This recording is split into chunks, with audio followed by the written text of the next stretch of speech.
안녕하세요. 저는 올해로 30대 후반이 된 여자입니다. 연말이 다가오고 있는데 다들 따뜻한 시간 보내고 계신지 모르겠어요. 아직 제가 인생을 오래 살지는 않았지만 사람의 진심이 있는 그런 삶은 정말 행복한 것 같아요. 제 20대와 30대 중반은 그런 삶을 살지 못했었거든요. 아직도 화도 나고 가슴 한편이 시려오는 그 일을 오늘 용기를 내서 꺼내보려고 합니다. 그럼 지금부터 제 이야기를 잘 들어봐 주세요. 제 인생에는 한 남자가 있었습니다. 대학교 1학년 때 알게 된 그 남자와 7년 정도 연애를 했고 결혼까지 하게 되었죠. 제 원래 이상형과는 약간 거리가 멀었지만 그래도 정말 많이 사랑했었어요. 그 남자를 처음 만난 것은 대학교 신입생 환영회에서인데요. 말주변 머리가 별로 없어서 뭐라고 자기소개를 해야 할지 망설이고 있을 때 저를 도와주면서 인연이 시작되었어요. 저보다 2년 선배였고 얼굴도 꽤 잘생겼는데 주변에 친구들도 많더라고요. 저희 과에 여자들이 많이 없어서 저보고 재미있게 자기소개를 하라고 했었죠. 근데 제가 시간을 끌면서 민기적거리고 있으니까 다른 선배들이 벌주를 마셔야 된다고 하면서 분위기를 몰고 가고 있었습니다. 그런데 그때 그 선배가 저를 도와주었어요. 야야, 무슨 벌주야, 벌주는. 신입생 환영이면 환영을 해줘야지. 너 뭐냐? 이런 거 제일 좋아하던 애가 갑자기 왜 그래? 웃기다 정말. 웃기긴. 암튼 자기소개만 얼른 하고 내려와. 이름 뭐라고? 김소희? 오케이, 접수. 저는 그 선배 덕분에 어색한 분위기를 모면하고 무사히 자기소개를 마칠 수 있었어요. 그날 다른 친구들은 벌주로 못 마시는 술을 몇 잔씩 마시기도 했고 엉덩이로 이름 쓰기 같은 것도 하고 막 그랬었거든요. 얼마나 고마운지 그 자리가 끝나자마자 그 선배에게 고맙다는 인사를 건넸습니다. 저기 선배님, 너무 감사해요. 응? 뭘? 뭐가 감사해? 난 아무것도 감사할 일을 한 게 없는데. 아니, 그냥 제가 좀 그런 걸 잘 못해서. 야, 무슨 그런 걸로 감사하냐? 특별한 거 아니니까 의무부여하지 마라. 무심한 듯 툭 내뱉는 말을 하는 그 선배가 이상하게 멋져 보이더라고요. 저는 그날 이후 그 선배를 유심히 관찰하게 되었어요. 같은 수업에도 듣고 있었기 때문에 더더욱 그 선배와 마주칠 일이 많았죠. 선배 주변에는 항상 사람들이 많이 있었습니다. 과 분위기를 이끄는 무리라고 해야 할까요? 아무튼 그 선배를 중심으로 흘러가고 있었던 것 같아요. 몇 차례의 술자리에서 자연스럽게 그 선배와 친해지게 되었어요. 그리고 제 친구는 그 선배를 짝사랑하게 되었고요. 저보다 성격이 더 퀴어하고 솔직한 그 친구는 머지않아 그 선배를 좋아한다는 티를 동네방네 다 내고 다녔습니다. 그래서 과 사람들은 제 친구가 그 선배와 마치 무슨 관계라도 된 듯이 서로를 연결해 주려고 했고 웬일인지 저는 그게 너무 신경이 쓰였었어요. 숨기는 것 없이 지내던 그 친구는 제게 말했어요. 아무래도 그 선배도 나 좋아하는 것 같아. 안 그래? 그 선배 친구가 하는 얘기 들었지? 막 나 가리키면서 잘해보라고 부끄러움 탄다고 막 그랬었잖아. 그랬어? 너도 봤잖아. 본인이 막 그렇게 이끌어가려고 하는 거. 나 그 선배 너무 좋아. 무심한 척일부러 차갑게 대하는 거 너무 좋지 않아? 완전 반했잖아. 이렇게 나의 대학생활 첫 번째 연애가 시작되는 건가? 제 친구는 마치 그 선배와 사귀기라도 한 듯 제게 말하더라고요. 계속 그런 얘기를 들으니 너무 짜증이 났었는데 그 이유가 제가 아마 그 선배를 좋아했었던 것 같아요. 나중에서야 그걸 깨닫게 되었고 그걸 알게 된 순간 제 친구는 아주 많이 제게 화를 냈습니다. 저보고 배신자라느니 어쩐다느니 하면서 얘기를 하는데 왠지 조금 미안하기도 했고 그렇더라고요. 몇 달 후 그 친구는 그 선배에게 직접적으로 자신의 마음을 고백하면서 사귀자는 말을 했는데 선배는 단칼에 싫다고 했답니다. 마음에 두고 있는 사람이 있다고 하면서요. 결국 그 사람이 저라는 사실을 선배가 폭로했고 그 후로 한 달 후 그 선배는 군대를 가게 되었습니다. 그 일이 있고 나서 친구와는 완전히 관계가 멀어졌어요. 많이 충격을 받았는지 한동안 술을 마시면서 힘들어하더니 결국 수업도 제대로 나오지 않아 성적도 개판이 되더라고요. 남자 하나 때문에 친구와 이렇게 안 좋은 사이가 되고 나니 마음이 많이 힘들었어요. 하지만 사람이란 정말 신기해요. 그 친구를 그렇게 놔둔 채 저는 선배와 좋은 인연으로 시작하게 되었습니다. 선배가 군대 가기 전날 저희는 서로를 향한 뜨거운 마음을 확인했고 그 이후 저는 그 선배의 군대 면회도 자주 갔습니다. 편지와 선물도 보내주고 면회도 자주 가고 정말 그야말로 지극정성이 따로 없었죠. 선배는 웃으면서 가끔씩 얘기했어요. 고무신 거꾸로 신으면 내가 가만 안 둔다고 라면서요. 하지만 제 성격상 한 남자한테 빠진 이상 다른 사람을 쳐다보는 건 절대 불가능한 스타일이기 때문에 선배 걱정은 괜한 것이었어요. 학교에는 이미 그 선배와 제가 공식 연인으로 알려져 있더군요. 군대를 간 선배를 기다리는 후배의 여자 고무신이라는 소문이 퍼져서 저의 일거수일투족을 선배 친구들이 확인하고 그랬었죠. 얼마나 웃기던지.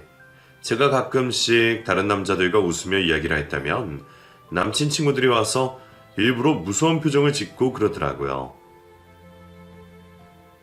그러던 어느 날 저와 동기인 남자애 중에 한 명이 제게 말했어요.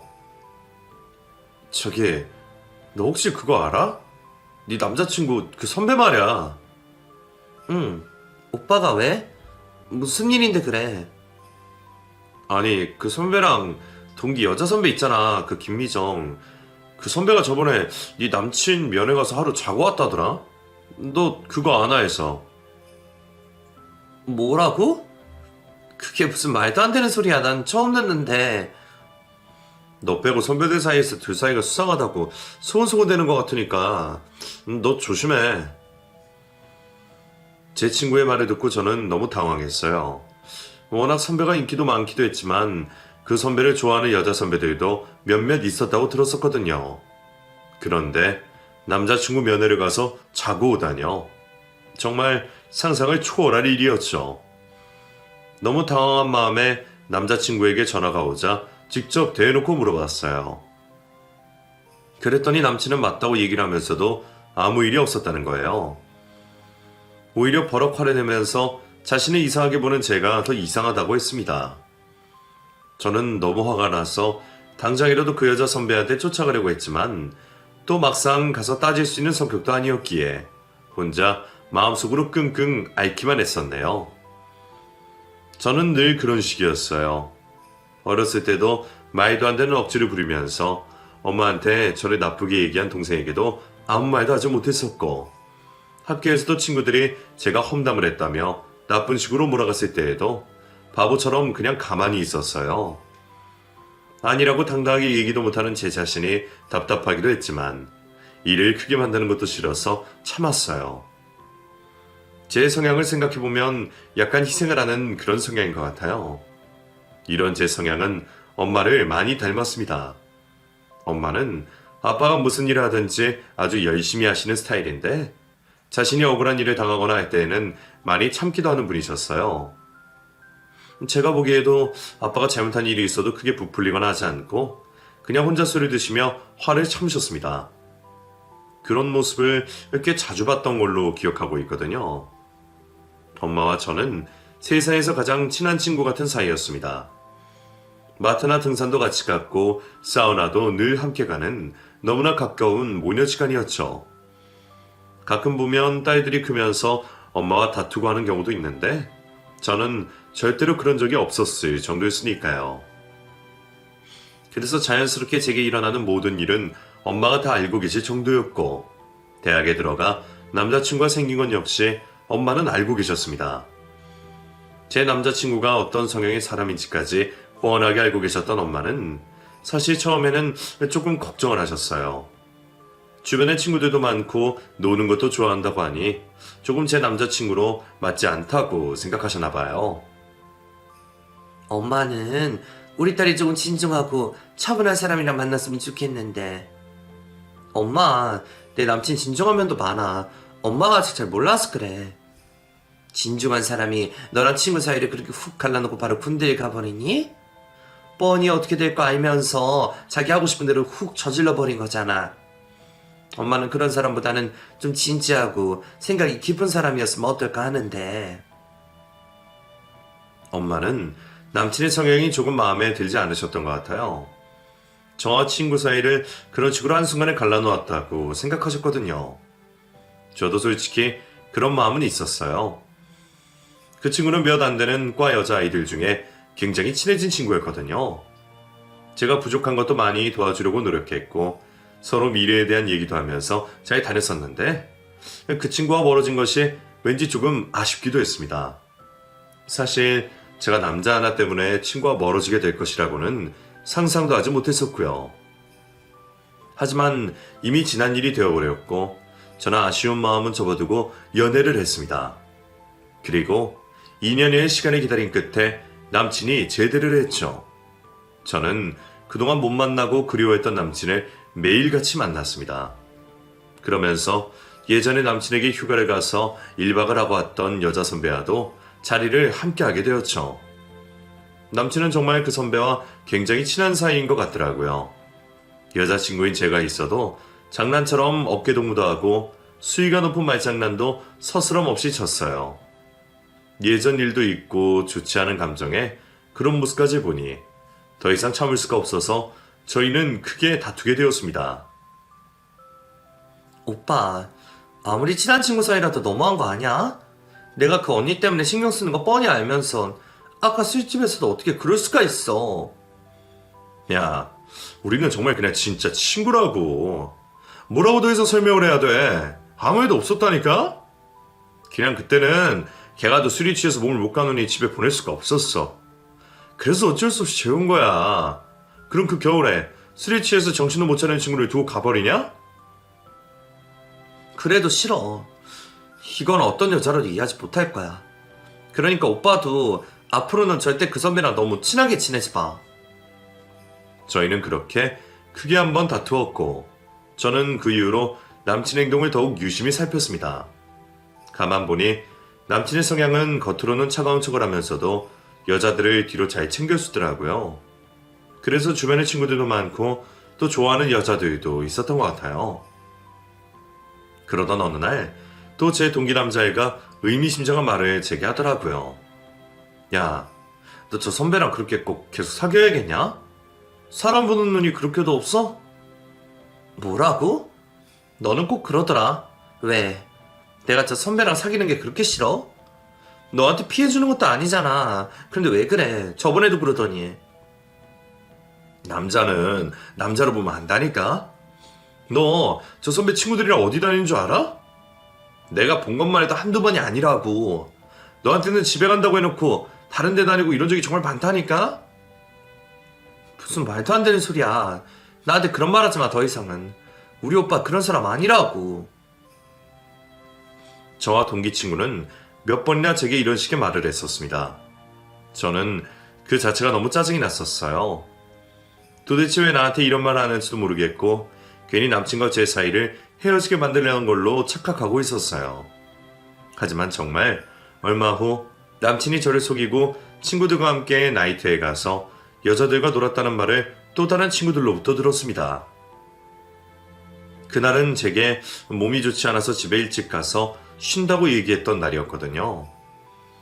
큰 배신감에 쌓여있던 저는 너무 많이 화가 나서 남친과 헤어질 생각까지도 했던 것 같아요. 하지만 남친은 저를 찾아와 무릎까지 꿇고 빌었고 저는 또 거기에 넘어가게 되었어요. 제게 이 남자는 첫 남자이자 인생의 마지막 남자라고 생각했었거든요. 아마도 제가 남친을 너무 많이 좋아했던 것 같아요. 생각해보면 신입생 환영회 때부터 저는 남친을 주시하게 되었고 그때부터 마음이 점점 커졌었거든요. 한 사람한테 푹 빠져서 모든 것을 다해주는 제 성격상 저는 절대로 남친과 헤어질 수 없었습니다. 그 후에도 몇 번 이런 일이 있어서 저희는 많이 싸웠지만 항상 똑같은 패턴으로 저는 남친을 용서해 주었습니다. 한편으로는 남친이 이런 제 성향을 이용하는 게 아닐까 하는 생각까지도 들었지만 사랑이라는 것이 참 끊기가 힘들더라고요. 대학 졸업 후 저는 회사에 취직했고 남친은 임용고시를 본다며 교육대학원에 진학했어요. 대학원 학비가 워낙 비싸기 때문에 매일 알바를 하며 힘들게 학교를 다니는 남친을 보니 조금 마음이 신경 쓰이더라고요. 어떻게든 도움을 주고 싶은 마음에 식비라도 아껴야 할 것 같아서 저는 매일 새벽에 일어나 도시락을 싸서 남친에게 건네주었습니다. 다행히 제 회사와 남친의 대학원이 멀지 않은 곳에 있어서 제가 퇴근을 하면서 가져다 주는 것이 일상이 되었죠. 처음에는 도시락 하나에도 엄청 고마워하던 남친은 점점 시간이 지나자 제게 더 많은 것을 요구했습니다. 저기 혹시 이번 달에 나 돈 좀 빌려줄 수 있을까? 카드값이 좀 많이 나왔네. 어? 카드값? 오빠가 카드값이 많이 나올 일이 뭐가 있어, 학생이? 아니 뭐 친구 생일도 있고 그래서 좀 썼더니 50만 원만 빌려주라. 내가 꼭 갚을게. 이자까지 쳐서. 남친의 말에 저는 또 어쩔 수 없이 돈까지 빌려주곤 했습니다. 아무 비밀이 없던 엄마와 저 사이에서 남친으로 인해 자꾸만 비밀을 만들어가는 것 같아 왠지 저는 마음이 좋지 않더라고요. 가끔씩 엄마도 남친에 대해 물으시긴 했지만 저는 이런 속내까지 다 말씀드릴 수는 없었습니다. 그 후로도 저는 남친의 주머니 사정이 걱정되어 수시로 몇만 원씩 용돈을 주었고 데이트 비용도 전부 제가 계산을 했어요. 남친은 그게 당연한 듯 부모에게 용돈 타가듯이 제게 손을 내밀었는데 그렇다 보니 제 주머니 사정까지 안 좋아지게 되었던 것 같아요. 그러던 어느 날 남친은 결혼에 대한 이야기를 꺼내더군요. 자신의 엄마가 빨리 결혼을 하라고 하신다면서요. 하지만 남친은 그 당시 가진 것도 없었고 직장도 없는 상태였기 때문에 저는 망설였어요. 제 표정을 보던 남친은 제게 말하더군요. 왜? 싫어? 나랑 결혼하는 거 싫어? 언제는 나랑 평생 같이 살겠다면서. 아니, 그게 아니라 오빠 지금 시험도 아직이고 또 직장도 그런데. 너 사람을 이런 식으로 평가하는 거냐? 나 지금 돈 없고 직장 없다고 무시하는 거야? 임용고시만 붙으면 금방 선생님 되는 건데 그거 지금 못 참냐? 그동안만 네가 고생 좀 해주면 되지. 남친의 말을 들어보니 제가 또 너무 물질만을 생각하는 것 같기도 해서 마음을 돌리기로 결정했어요. 제 인생에 어차피 남친이 마지막이라고 생각했기 때문에 언젠가는 할 결혼이라는 생각도 했습니다. 결국 남친의 어머니께 인사를 드리러 가게 되었어요. 남친 어머니는 일찍이 저와의 관계를 알고 계셨기 때문에 제가 낯이 익는다고 하셨어요. 그러면서 제게 고맙다고 하며 조금만 고생하면 분명히 자신의 아들이 임용고시에 붙어서 선생님이 될 것이라고 했죠. 똑똑한 자기 아들이 대학원 석사까지 졸업장을 땄으니 저보고 조금만 뒷바라지하라고 대놓고 말씀하시기도 하셨습니다. 제 연봉에 대해서도 정확하게 물어보셨고 자신의 아들이 온전하게 시험 준비만 할 수 있도록 아이도 나중에 가져야 한다고 단호히 말씀하셨어요. 남친 어머니에게 인사를 드리고 난 후 친정엄마에게 모든 사실을 털어놓았어요. 친정엄마는 제 말을 들으신 후 평소답지 않게 불같이 화를 내시면서 제게 말씀하셨어요. 아니, 지금 직장도 마련되지 않았는데 결혼부터 하고 나한테 돈을 벌라고? 나는 그게 무슨 심보인지 모르겠다. 엄마가 옛날 사람이라서 그런 건가? 남자가 가정을 책임질 경제력이 있어야 한다고 생각하는데. 엄마, 그게 있잖아. 우리가 워낙 오래 사귀기도 했고 연애하고 그러는 것보다 안정적으로 결혼해서 시험 준비하면 더 잘 될 수도 있고 그렇잖아. 만약 시험 안 되면 직장에 취직해도 되는 거고. 엄마, 허락해줘. 어쩔 수 없이 엄마는 울며 겨자 먹기로 제 결혼을 허락해 주셨어요. 뭐 하나 번듯하게 준비된 것 없는 작은 결혼식이었지만 그래도 저는 앞으로 행복한 날만 있을 줄 알았죠. 워낙에 오래 사귀어왔기 때문에 남친에 대해서 모든 것을 잘 알고 있다고 생각하기도 했고요. 하지만 결혼 이후 남편과 사는 생활은 점점 지쳐만 갔습니다. 신혼 초부터 남편은 시험 준비를 한다고 거짓말을 하고 나서 친구들과 함께 나이트클럽에 가서 노는 것을 저한테 들켰거든요. 이걸 말해준 사람이 제 대학 동기 남자였는데요.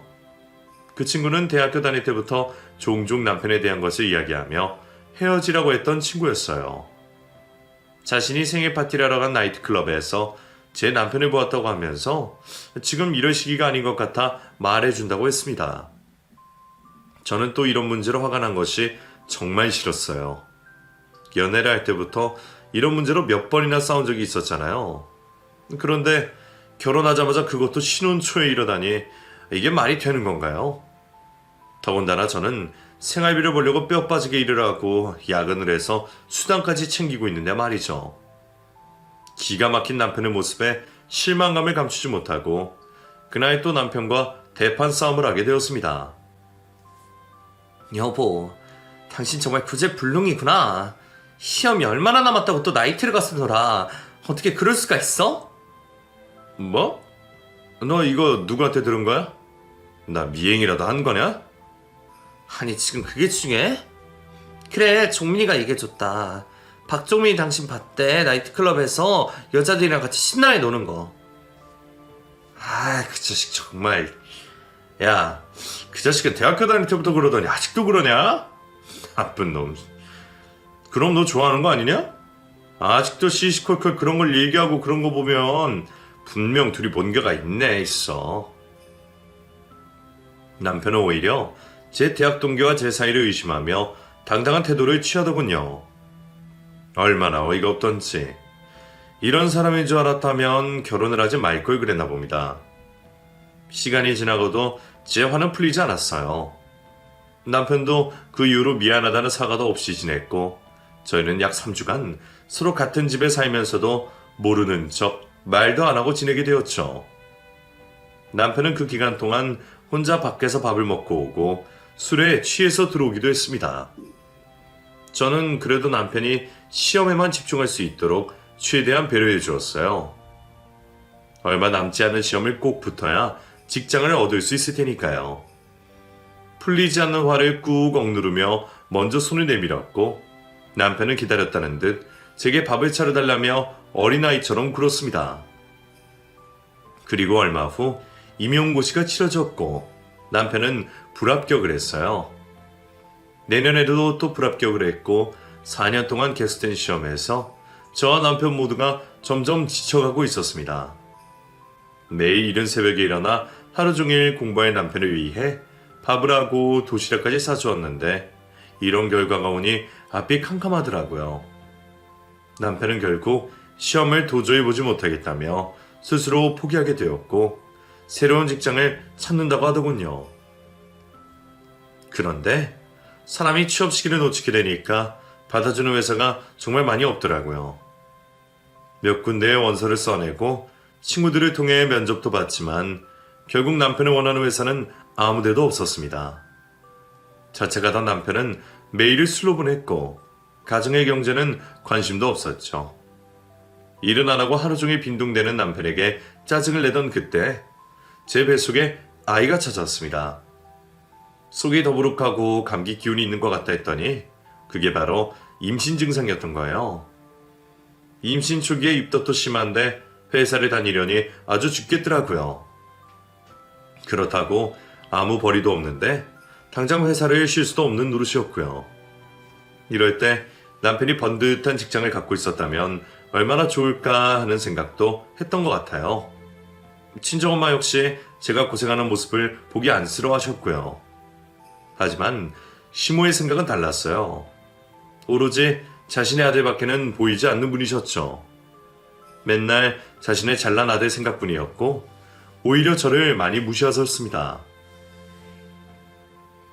넌 어떻게 된 애가 생각도 없는 거니? 지금 우리 아들 힘들어하고 있는 판국에 임신이라니. 어떻게 나 한 푼이라도 더 벌어서 우리 아들 시험 더 보게 하지는 못할 망정. 네? 어머님, 이미 4년이나 시험을 봤는데 어떻게 더 준비해요? 저도 할 만큼 했다고요. 지난 기간 동안 생활비 벌어서 이 가정 이끈 사람 저잖아요. 뭐야? 그래서 지금 유세했다니? 따지고 들면 너 같은 애보다 그 미정이라는 애가 훨씬 낫지 뭘 그러냐. 걔는 벌써 대학원 졸업하고 선생님 됐다고 하던데 꼴랑 대학교만 졸업해서 작은 회사 하나 다니는 주제에 우리 아들이 무시하고 유세를 떨어? 시몬은 남편과 대학 동기인 그 여자 선배 이야기를 하시며 제게 막말하시더군요. 안 그래도 예전부터 저는 미정이란 여자 선배가 마음에 들지 않았었는데 시모까지 그런 말을 하니까 화가 막 거꾸로 솟는 것 같더라고요.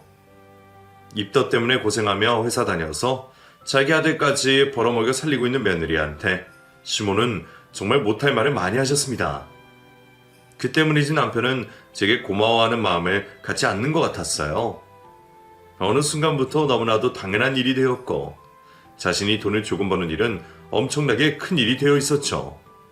결국 보다 못한 친정엄마가 제 남편을 찾아갔고 남편은 집 근처 편의점에서 알바를 시작하게 되었습니다. 아이가 태어나고부터 친정엄마는 모든 것에서 조심하라고 말씀하셨어요.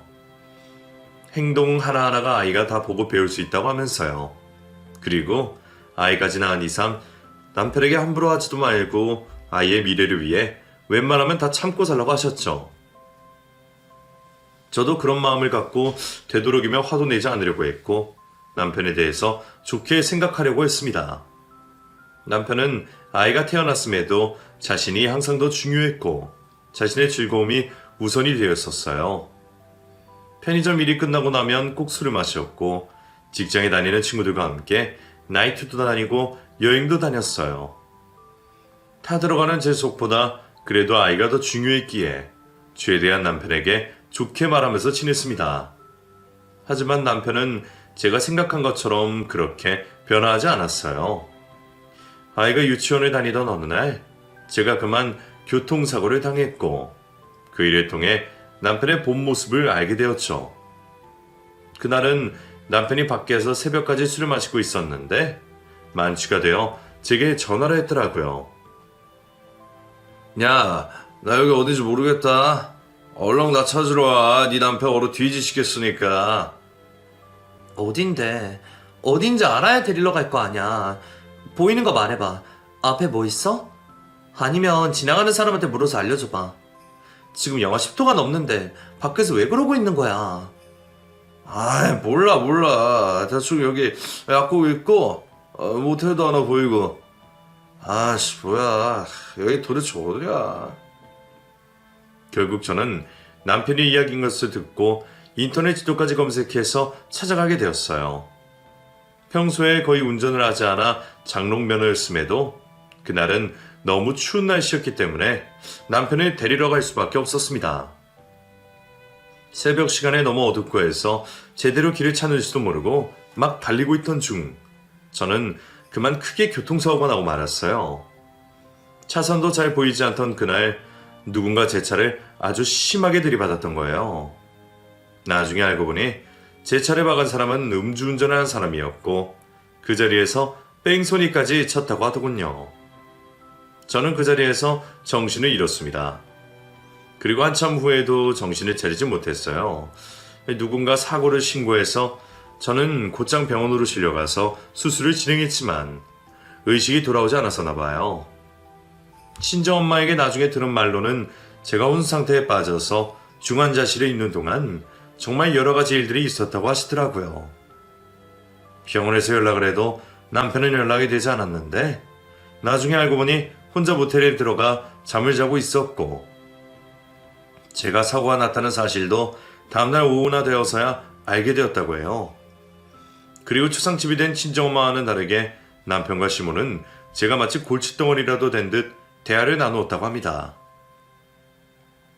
제가 혼수 상태에서 희미하게 정신을 차렸던 그날 그 순간을 아직도 잊지 못해요.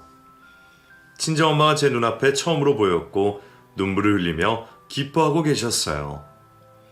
제게 뭐라고 말씀을 많이 하셨는데 저는 잘 알아듣지 못하고 한참 후에나 알아들을 수 있었죠.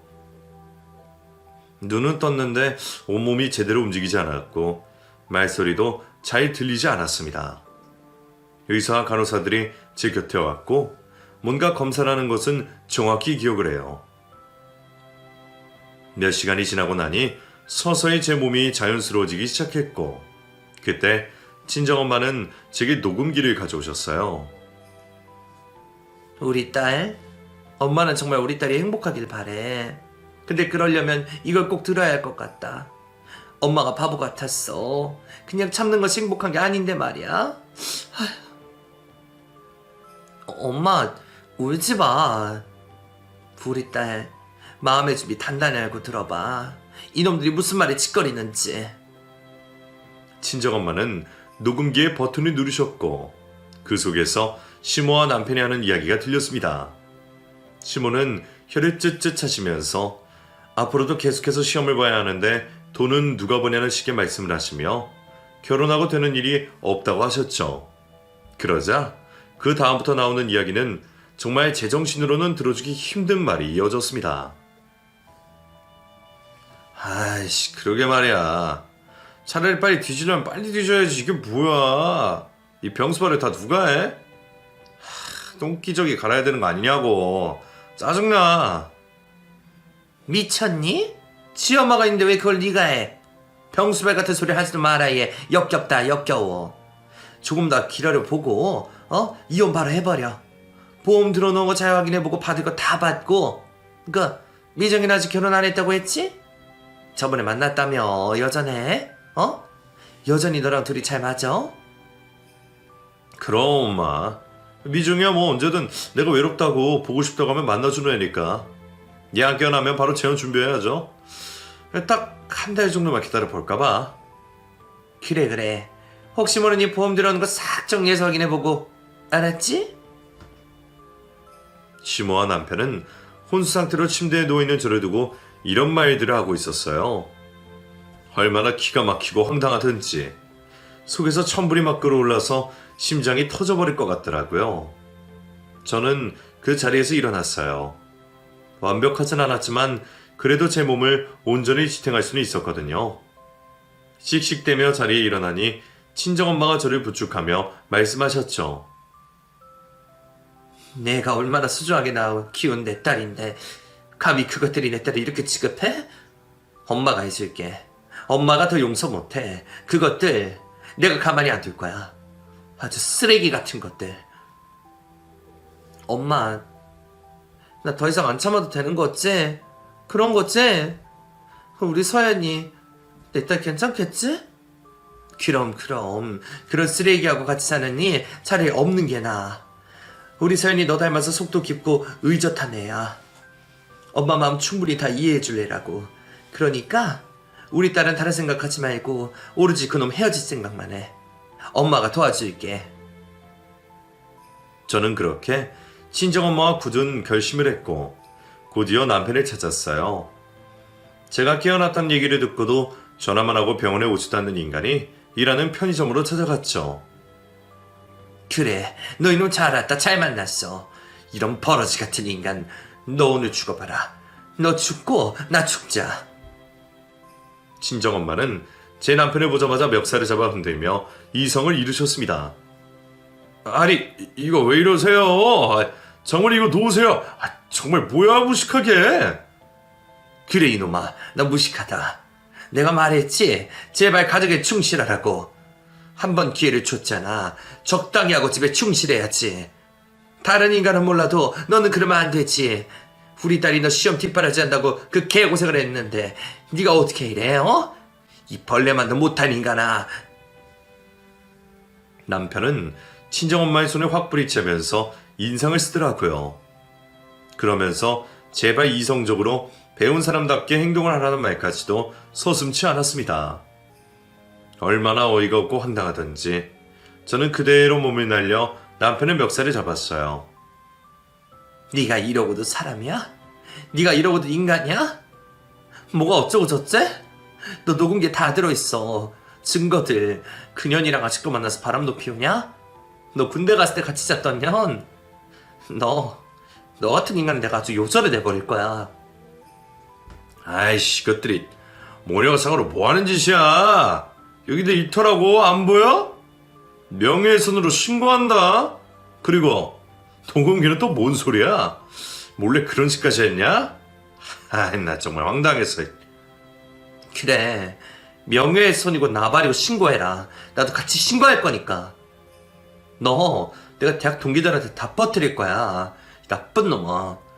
내가 대학교 때부터 너한테 어떻게 해줬는데. 야, 웃기고 자빠졌네. 네가 좋아서 한 거잖아. 도시락 사주고 용돈도 주고 한 거. 그거 다 네가 나 좋아서 준 거 아니야?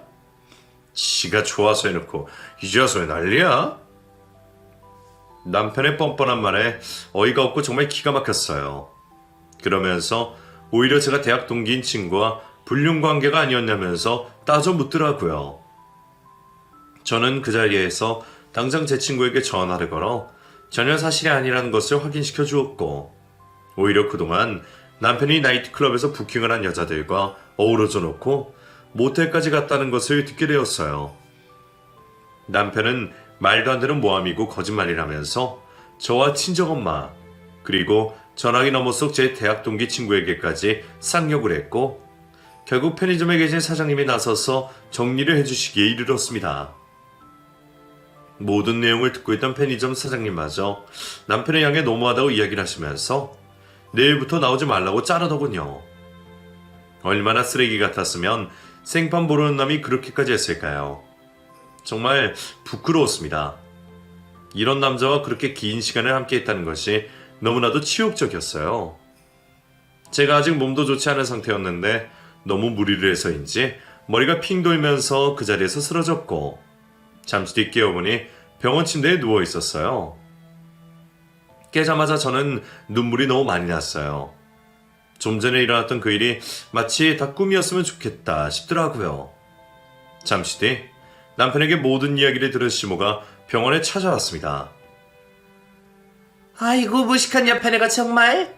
당신이 뭔데 우리 아들 일하는데 찾아가서 그렇게 개망신을 줘? 똑똑한 우리 아들 사이 대접도 제대로 안 해준 옆에네가? 뭐? 여기가 어디라고 기와서 그런 개 잡소리를 하는 거야. 너네 둘 내가 가만 안 둬. 여기 니네가 병실에서 짓거린 얘기들 다 녹음해 두었으니까 그런 줄이나 알아라. 보험금, 병수발? 이런 쓰레기 같은 것들. 지 아들 바람 피우는 거 아주 잘했다고 칭찬이나 해주는 년이 무슨 자식을 키운다고. 어머 세상에나. 이 옆에는 말하는 것 좀 보게나. 세상 무섭다 무서워. 별꼴이야 정말. 녹음기를 왜 설치해? 너네 스토커냐? 병 있어? 하도 사람 같지 않은 짓을 하고 다니니까 내가 그러지. 사람 같았으면 그러냐?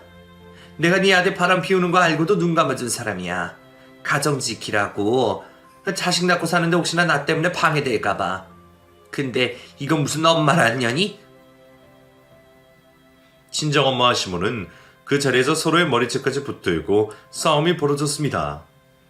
저는 말릴 힘도 없었고 정신적인 여유도 없었어요. 병원 관계자분들이 두 사람을 말리느라 꽤 고생을 한 것 같아요. 저는 일단 심신의 안정을 취했고, 그날 저녁 병원으로 제 대학 동기가 찾아왔습니다. 이런저런 사정을 들은 후 친한 변호사를 소개시켜 주었고, 저는 바로 상담을 통해 이혼 소송을 진행했어요. 결혼 기간 동안 수입도 거의 없었는데다가 바람까지 피우고 혼수 상태에 빠진 부인을 두고 그런 말까지 했으니 당연히 제게 유리한 상황이 되었습니다. 게다가 남편의 대학 동기이자 제게도 선배인 그 여자에게도 상간녀 소송을 해서 위자료를 받을 수 있었어요. 그리고 이 소식은 대학 동기들 사이에 모두 소문이 나게 되었습니다. 남편은 그야말로 공공의 적이 되었고, 남편과 대학교에 다닐 때부터 계속해서 저 모르게 관계를 지속해왔던 그 여자 선배도 욕을 바가지로 먹었죠. 이런 짓을 하고 다니는 사람이 임용고시를 합격해서 선생님이 되었다면 정말 가관도 아니었겠어요. 요즘은 학교 빈 교실에서도 불륜을 저지른 교사들이 있다고 기사에 뜨던데, 아마 남편이 그보다 먼저 했을 수도 있었겠네요. 이혼 소송 중에 저는 짐을 싸서 아이를 데리고 친정에 왔습니다. 더 이상 단 한순간도 그 인간의 얼굴을 보기도 싫었으니까요. 아이에 대한 애정도 별로 없던 남편은 제가 아이를 데려가든 말든 신경도 안 쓰고 저보고 오히려 생활비를 내놓으라고 큰소리 쳤어요.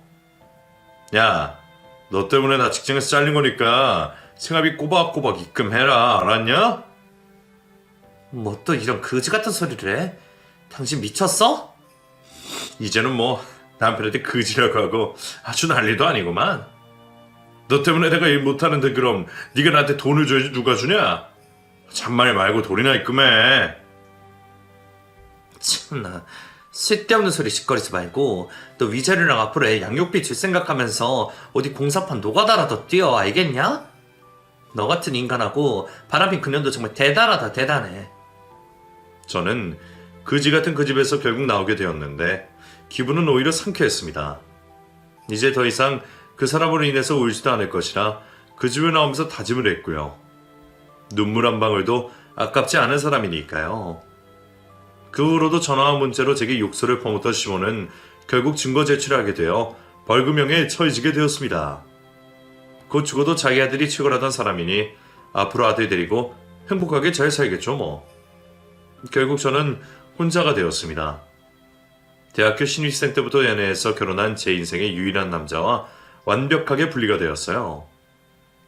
그동안 연애를 하면서부터 계속 참고만 있던 것이 지금 와서 생각해보니 억울하긴 하네요. 차라리 그때 빨리 그 사람의 성향을 파악하고 헤어졌으면 좋았을 것을. 혼자가 된 저는 친정의 도움을 받으며 잘 살고 있어요. 회사에서 복직해서 사는 것보다 제가 하고 싶은 일을 하면서 살라는 엄마의 말씀에 저는 회사를 퇴사하고 애견 미용사 자격증을 취득했어요. 몇 년 후 근사한 샵을 차려서 아이에게 멋진 엄마의 모습을 보여주고 싶거든요. 다행히도 아이는 아빠 없이도 잘 커주고 있습니다. 애초에 아빠가 별로 많은 애정을 주지 않아서인지 많이 찾지도 않네요. 그런 딸을 보며 하루하루를 행복하게 살아가고 있어요. 앞으로도 저희 3대 모녀에게 행복한 날만 있기를 간절히 바라보며 이 글을 마치겠습니다. 끝까지 사연 전체에 붙여주신 분들 감사드려요.